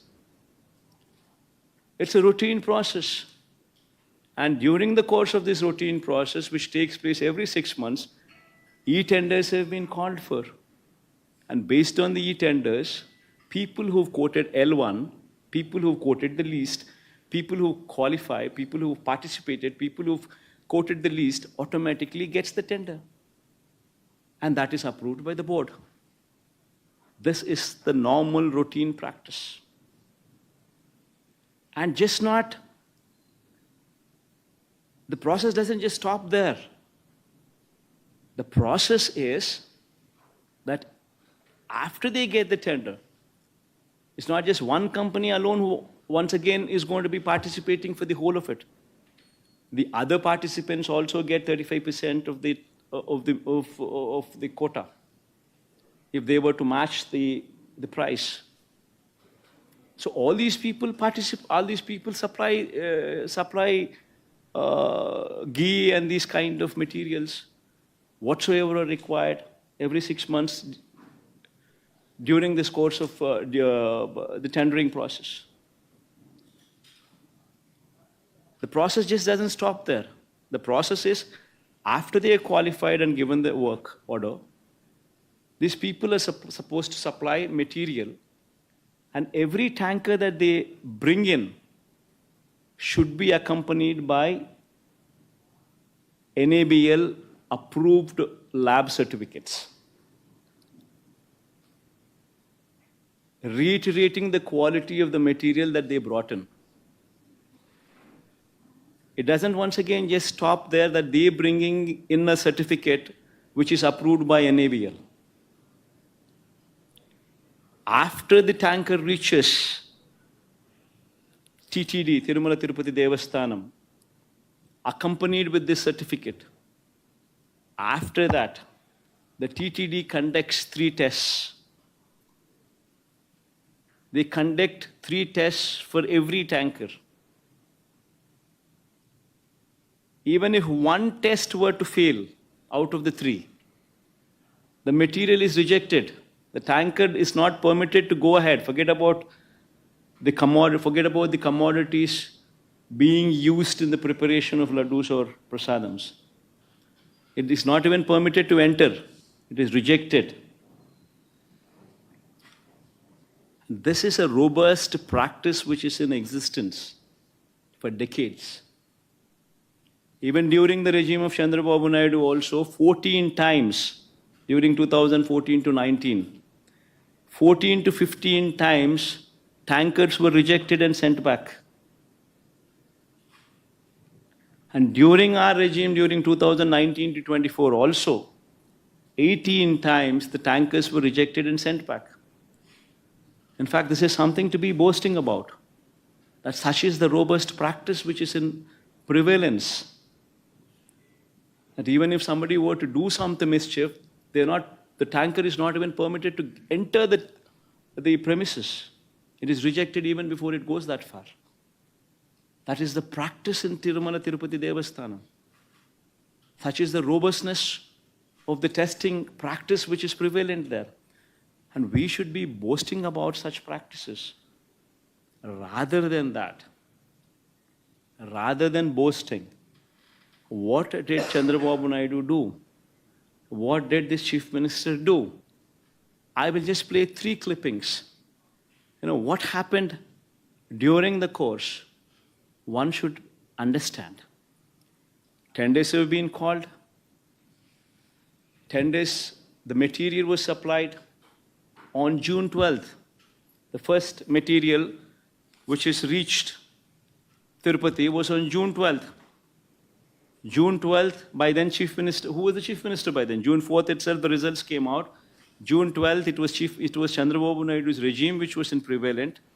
And the first container, the first tanker came on June 12th. June 12th, 21st, 25th, July 4th, whatever the tankers have come, they all passed through the tests. Good for everybody. They passed through all the 3 tests and then they were permitted to go in. Then again on July 6th and July 12th, 4 more tankers came in which did not pass the test conducted, which did not pass these 3 tests, which were 3 tests conducted on every tanker, and they were rejected. They were not permitted to go inside. While this is the reality of the case, that the material was not even consumed, it was sent back because they have failed the test. What did Chandrababu Naidu do? On July 6th and July 12th, the 4 tankers which came in, which did not pass the test and which were sent back because they did not pass the test. This was reiterated by the Tirupati EO, who is an IAS officer posted by Chandrababu Naidu himself in his regime. And what did he say? See, these reports which were rejected in 3 tests, which were rejected because they did not pass these 3 tests, were sent to NDDB, Gujarat. This NDDB Gujarat lab also came into the picture for the first time. Usually TTD does not, over the decades, never sent their sample all the way to Gujarat. Usually the samples are sent to CFTRI, which is Central Food Technological Research Institute, Mysore. But for some strange reason, first time, NDDB Gujarat was brought into the picture. Fine. On 6th and 12th, when these tankers came and when they were rejected, these samples were once again sent to NDDB. On July 17th, then July 23rd and 17th, they also received the results. While the tankers were never permitted to go inside, they were rejected. Now, while this is the reality, that the tankers were not permitted to go in, the tankers were rejected, and a show cause notice was issued to the supplier that these tankers have been rejected and sent back, along with a show cause notice. While this is the reality, what happened during the course? On 23rd July itself, the EO of TTD confirmed this information to the media I'll just play that tape. Aspect ఏంటంటే case అనేది మనకు తెలిసిందే కానీ ఎరామా అనేది మనకి కరెక్ట్గా ఉండాలి, quality లేకపోతే మేము మీద చర్యలు తీసుకుంటాము. అందరి మేనేజ్మెంట్ వాళ్ళు వచ్చారు, ఒక్కొక్కరు చెప్పిన తర్వాత కొంతమంది ఇంప్రూవ్ చేశారు. ఆ శాంపుల్స్లో అడల్టరేషన్ ఉందని తెలియదు. అడల్టరేషన్ ఏం అడల్టరేషన్ ఉందంటే విజిటబుల్ ఫ్యాక్ట్స్. విజిటబుల్ ఫ్యాక్ట్స్ అంటే వనస్పతి అంటాం కదా, వెజిటబుల్ బియర్ వనస్పతి తెలిసింది. ఆ సప్లైకి బ్లాక్ లిస్ట్ చేయడానికి షోకాల్ నోటీస్ ఇవ్వడం జరిగింది. ఈ టెండర్ ట్యాంకర్స్ కూడా 2 ట్యాంకర్స్ ఉన్నాయి, ఆ 2 ట్యాంకర్స్ కూడా రిలీజ్ చేయడం జరిగింది. The EO on July 23rd itself categorically told very clearly that the samples did not pass the 3 tests. The samples were sent to NDDB, and these tankers were rejected. So that means the government was aware that the tankers have been rejected and the material was not consumed. In spite of this,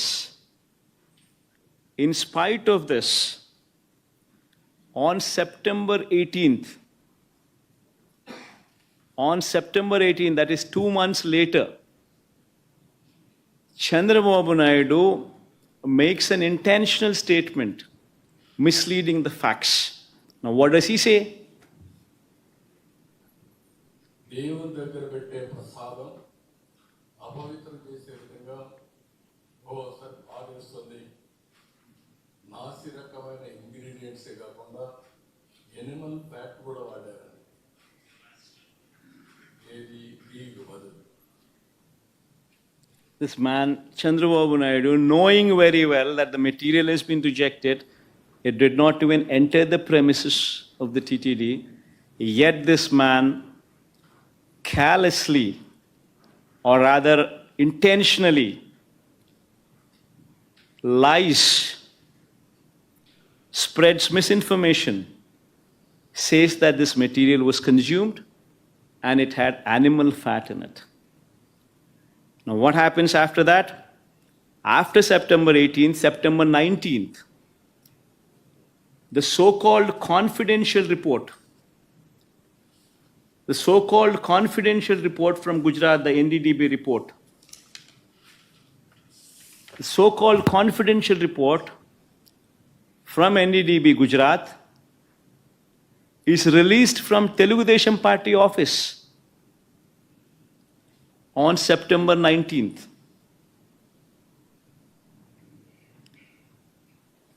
And even in that report, there is a disclaimer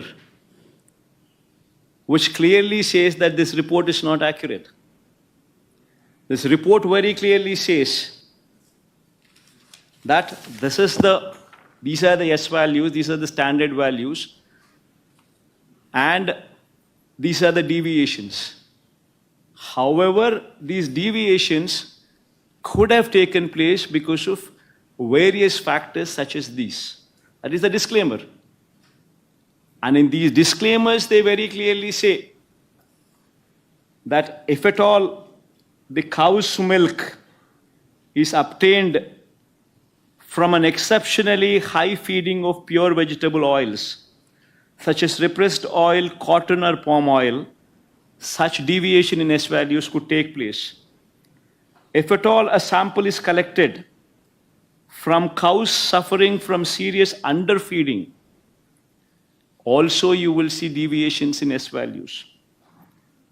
Also, you would find deviations if this milk is obtained from bovine milk other than cow's milk. And so on and so forth are the disclaimers which clearly say that these reasons could all be a part for the S value deviations.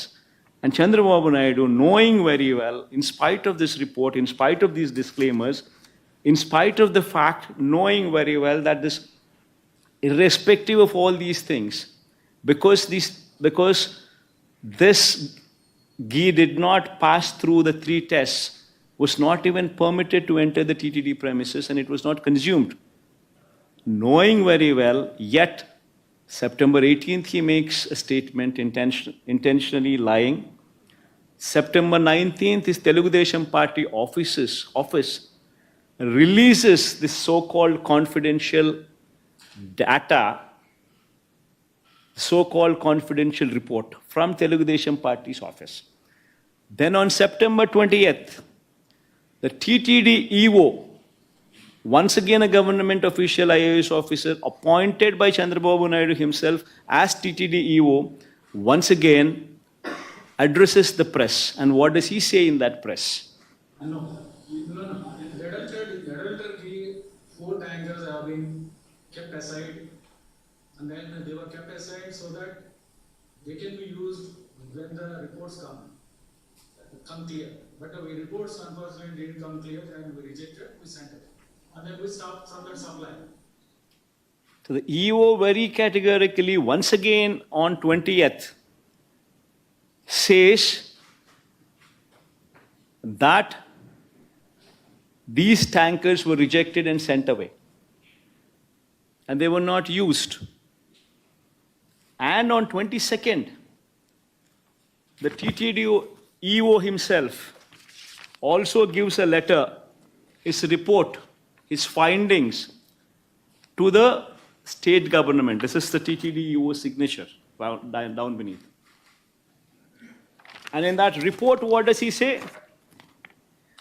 He says few important things. He says he was selected through e-tender, started supplying from 12th June.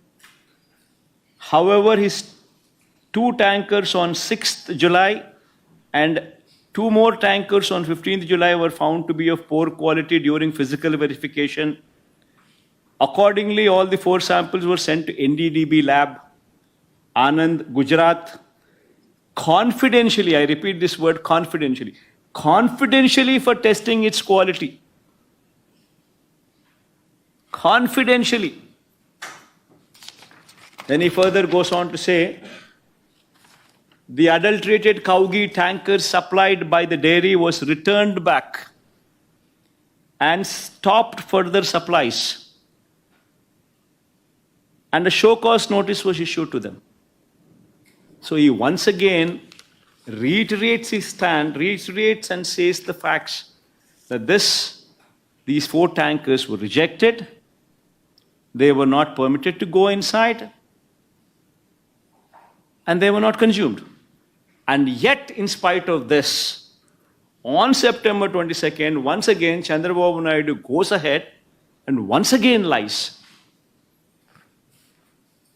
ఇక్కడికి వచ్చినప్పుడు 4 tankers, అప్పటికే 4 tankers వచ్చేసి దాన్ని వాడారు. On September 22nd, he once again reiterates his lies and says that this impure ghee was consumed. Now, a chief minister intentionally deviates from facts, knowing very well that these are the facts, deviates from facts, intentionally lies. And how is it fair? Bringing down the reputation of our temple, bringing down the reputation of Lord Venkateshwara Swami, bringing down the reputation of our prasadams, of our laddu prasadams. Is that permitted? Is that permitted? I ask the so-called BJP party, which actually boasts themselves as representatives of Hindutva, as representatives of Hindu religion. I ask BJP one serious question. If you're sincere, if you're truly representatives of Hinduism, would you support this? a chief minister intentionally lying, bringing down the reputation of Lord Venkateshwara Swami, bringing down the reputation of Venkateshwara Swami's prasadams, intentionally for political gains. If someone, just because they are part of NDA, if they are at liberty to spread these kind of lies, and yet BJP aware of all these facts, knowing very well that these are the facts, how can the BJP support such a person as Chandrababu Naidu without sending him to prison? If at all the Hindutva values they hold are dear and near and are sincere. If one intentionally brings down the reputation of the temple, how is it that the BJP is sitting silent? Worse, BJP joins the party bandwagon. BJP leaders from Hyderabad also come down to Tirupati. They once again try to deviate this topic from Laddu Prasadams to my declaration.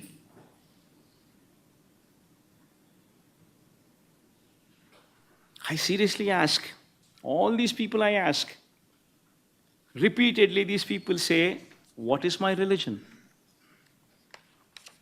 I tell all these people, you want to know my religion? It's not new. Everybody in Andhra Pradesh knows who I am. Everybody in Andhra Pradesh, everybody in this country everybody knows who I am. Everybody knows who my father is. Who is my father?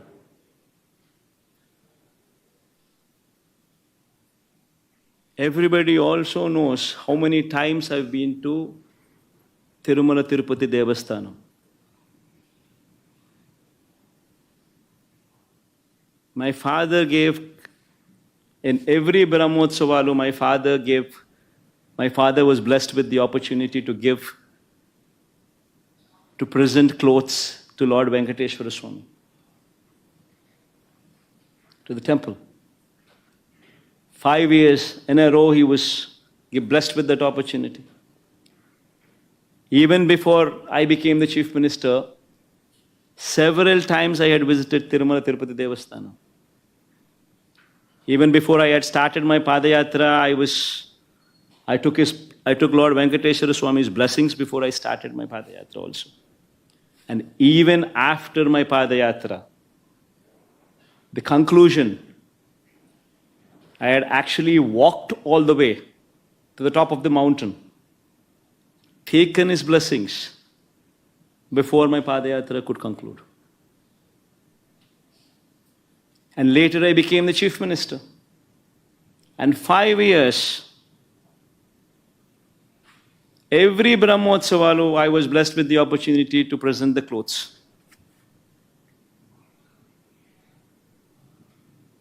Why is it that my religion was not questioned then? Why is it that my declaration was not a question then? I accompanied the Prime Minister. I accompanied all these people. The President. I accompanied the Chief Justices. I accompanied the Prime Minister. Why was it not a question then? I ask one simple question to everybody. In fact, this is the Constitution of India. According to the preamble, India is a sovereign, socialist, secular, democratic republic. This is the Constitution. And I say, what kind of country are we living in? That a person visiting the temple needs to disclose his religion before he is permitted to enter the temple. What kind of secularism is this? What kind of a secular country are we living in? I ask everybody. And if somebody were to ask what my religion is, I once again reiterate to everybody. In between the four walls in my house, I read the Bible. But when I go out of the house, I am a Hindu, I am a Muslim, I am also a Sikh.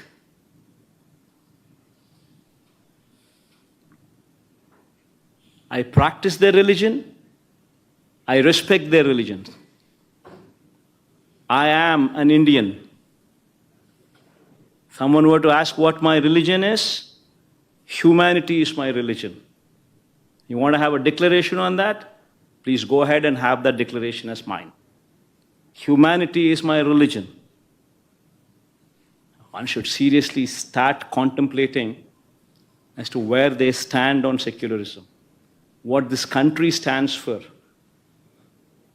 If someone like me, who was served as a chief minister, is given these kind of notices,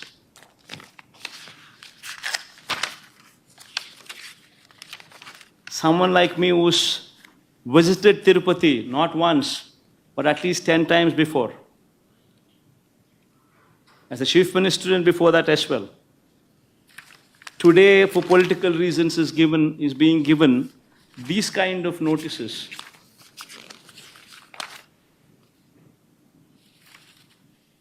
Barring somebody from entering the temple. Well, what about the poor? What about the Dalits? Can they enter these temples? What kind of a message are we sending? What is BJP doing about it? Is this what they stand for? Right in front of their eyes, glaring evidence of Chandrababu Naidu misusing his power,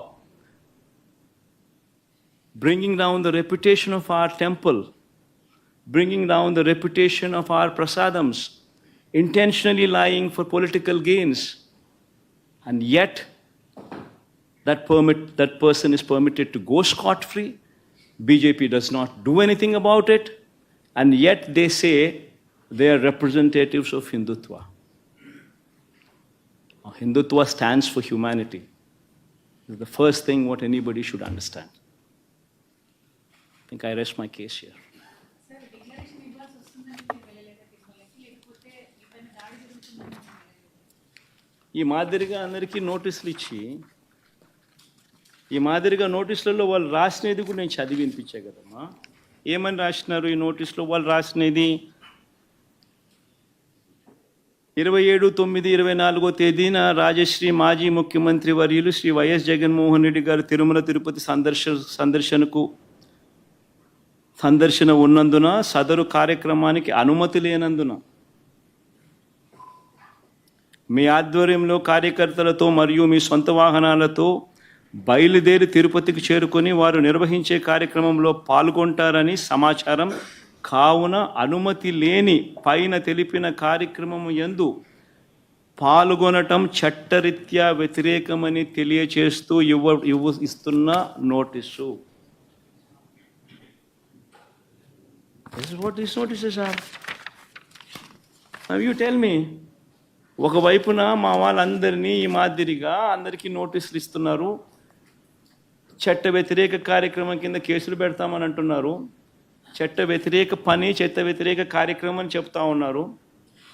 మరోవైపున పక్క రాష్ట్రం నుంచి BJP వాళ్ళని కూడా అక్కడ పిలుచుకొని వచ్చి వాళ్ళు లా అండ్ ఆర్డర్గా గొడవలు క్రియేట్ చేయడం కోసం, రిలీజియస్గా ఒక టాపిక్ డైవర్ట్ చేయడం కోసం చంద్రబాబు నాయుడు చేసిన తప్పును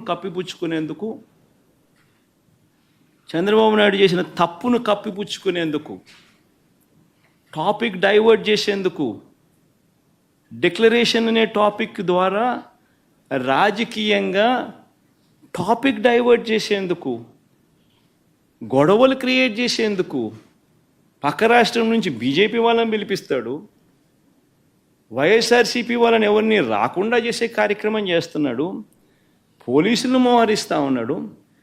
నేను అక్కడికి వెళ్ళి ఈ టాపిక్ డైవర్ట్ అయ్యేట్టుగా చెయ్యడం ఇష్టం లేక, వెంకటేశ్వర స్వామిని ప్రేమించే వ్యక్తిగా, గౌరవించే వ్యక్తిగా టాపిక్ డైవర్ట్ కాకూడదు అనే ఉద్దేశంతో తిరుమల తిరుపతి లడ్డును చంద్రబాబు నాయుడు ఏ రకంగా అగౌరవపరిచినాడు, తిరుమల తిరుపతి వెంకటేశ్వర స్వామిని చంద్రబాబు నాయుడు గారు ఏ రకంగా అబద్ధాలతో అవమానించి అగౌరవపరిచాడో, ఆ చేసిన ఆ తప్పు సాక్ష్య ఆధారాలతో సహా బయటికి కనిపిస్తూ ఉన్న ఈ సత్యం బయటికి రావాలి. చంద్రబాబు నాయుడు చేసిన ఈ పాపం కడగబడాలి. ఈ పాపం రాష్ట్ర ప్రజల మీదకి రాకూడదు. పాపము చేసిన చంద్రబాబు మీద మీ దగ్గరే కట్టడి కావాలి. దానికోసం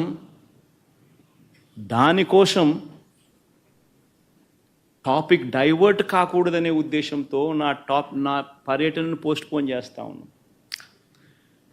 రాష్ట్ర వ్యాప్తంగా ఉన్న ప్రతి వైఎస్ఆర్సీపీ అభిమానించే వాళ్ళే కాదు, రాష్ట్ర ప్రజలందరూ కూడా, రాష్ట్ర ప్రజల శ్రేయస్సు కోరే ప్రతి ఒక్కరూ కూడా, అందరినీ కూడా నేను కోరుతా ఉన్నా, మీ ప్రాంతాలలో, మీ నియోజకవర్గాలలో, మీ గ్రామాలలో, మీ గుళ్ళల్లో పూజలు చేయించండి.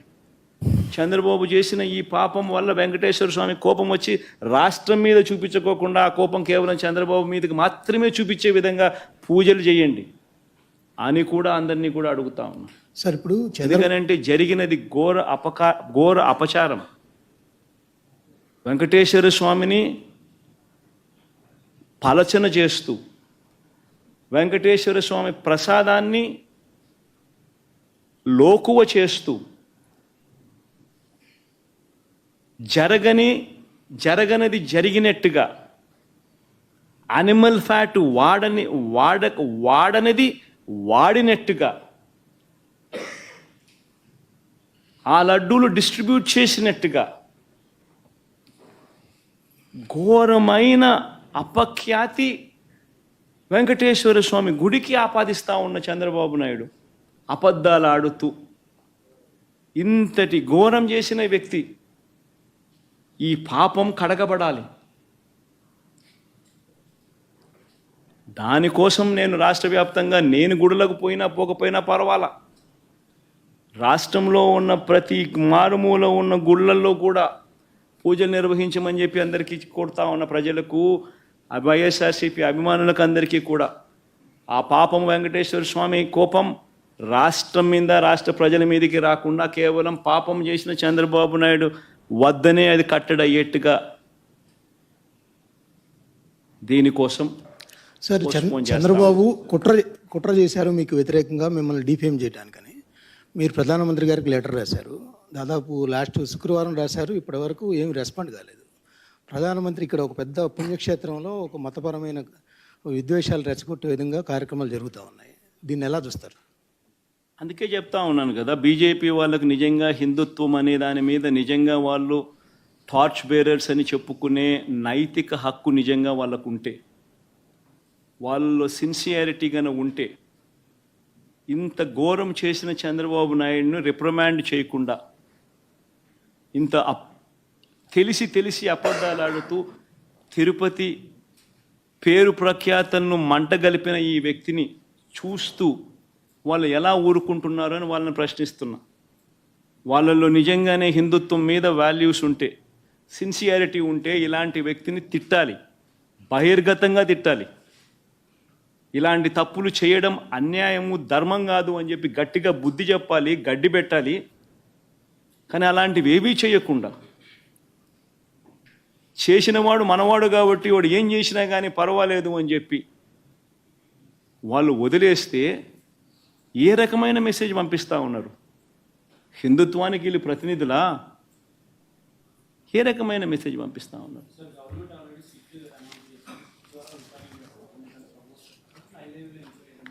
ఇంతకుముందే చెప్పే కదా దుర్గా, అసలు సిట్ అనేది ఏమిటి? కళ్ళు ఎదుటే కనిపిస్తూ ఉన్నాయి సాక్ష్యాలు, ఆధారాలు. ఆయనే తప్పు చేస్తాడు, ఆయన చేతుల్లో ఉన్న అధికారులతో సిట్టేస్తాడు. అది ఏ రకంగా ఆ సిట్టు వల్ల న్యాయం జరుగుతుంది? కంటికి కనపడతా ఉన్న సత్యాలు ఇవన్నీ కూడా, తప్పు చేసినాడని కనిపిస్తూ ఉన్న సత్యాలు కూడా, ఇవన్నీ నేను చెప్పినటువన్నీ కూడా ఈఓ ఇచ్చిన వాళ్ళ ఈఓ ఇచ్చిన స్టేట్మెంట్లు కానీ వాళ్ళ ఈఓ ఇచ్చిన వాళ్ళ రిపోర్ట్ కానీ ఇవన్నీ ఏంటివి? కళ్ళ ఎదుటే కనిపిస్తా ఉన్న సాక్ష్యాలు. ఇంకా సిట్ ఏంది, ఇంకోటి ఏంది, మన్నేంది? కంటికి కనపడడం లేదా? చంద్రబాబు నాయుడు అబద్ధం అన్నట్టు, చంద్రబాబు నాయుడు అన్యాయం చేసినట్టు. చంద్రబాబు నాయుడుకి ఇప్పుడు జరగాల్సింది ఏమిటి అని అంటే, ఇలాంటి ఘోరమైన తప్పులు చేయకుండా తిట్టుబడాలి. మతాన్ని, దేవుడిని రాజకీయాల్లోకి తీసుకొని రాకూడదు అన్న బుద్ధి జ్ఞానం చంద్రబాబు నాయుడుకు పడాలి. అది సుప్రీంకోర్టుల దగ్గర నుంచి పడాలి, ప్రధానమంత్రుల దగ్గర నుంచి పడాలి. అప్పుడే ఈ మనిషిలో జ్ఞానోదయం చెంది కొద్దో గొప్ప మార్పు వచ్చి ఈ మాదిరిగా మన గుడులను, మన పరువును, మన ప్రతిష్టను, మన ప్రసాదాన్ని మనమంతట మనమే పెంచుకోవాల్సింది పోయి, గొప్పగా చెప్పుకోవాల్సింది పోయి, ప్రసిద్ధి ఇంకా పెంచాల్సింది పోయి, మనమంతట మనమే మన గుడిని, మన ప్రసాదాన్ని, మన ప్రతిష్టను మనమే ప్రపంచానికి పలచన చేసి చూపించుకుంటా ఉన్నాం. ఇదెక్కడ హిందుత్వం అండి? ఇదెక్కడ హిందూయిజం అండి? హిందూయిజం అంటే ఇదే, మన దేవుని మనం తగ్గించుకోవడం, మనమంతకు మనమే మన లడ్డూ గురించి తప్పుడు ప్రచారాలు మనం చేయడం, రాజకీయ లబ్ధి కోసం మనమే అబద్ధాలు ఆడడం. ఇదెక్కడ హిందూయిజం అండి? సార్, మీ ప్రభుత్వ హయాంలో పనిచేసిన సుబ్బారెడ్డి గారిని వీళ్ళందరినీ ఇరికిస్తానికే సిట్ వేశారంటారా?